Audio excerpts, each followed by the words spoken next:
हम कतई तौर पे हमारा एक ही नुमाइंदा था वहाँ पे सेनेट में, और उसने भी इस करारदाद की जो है वो मुखालफत की।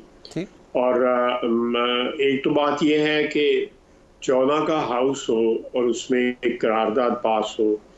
मैं समझता हूँ कि हम पार्लियामेंटेरियंस जो हैं क्यों इनवाइट करते हैं अपने ऊपर क्रिटिसिज्म, और जो जिस किस्म की हमारी तारीफ और कसीदे हमारे लिए गाए जाते हैं मीडिया के ऊपर, आज से नहीं कई सालों से, कई दहाइयों से, वो फिर सही साबित हो जाते हैं।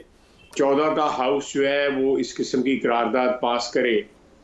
एक इलेक्शन जो है जो नहायत ज़रूरी है, पिछले 2 दहाइयों से जी।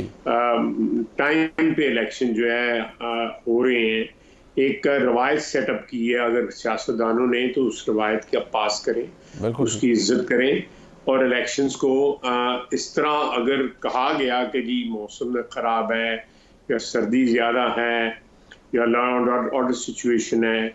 अब मैं क्या मिसालें दूं, 2 दिन से ये मिसालें दी जा रही हैं। बरतानिया ने अपनी दूसरी जंग अजीम के दौरान इलेक्शन करवाए, बिल्कुल ठीक। ईरान ने 3 इलेक्शन जो है इराक के साथ जंग के दौरान करवाए।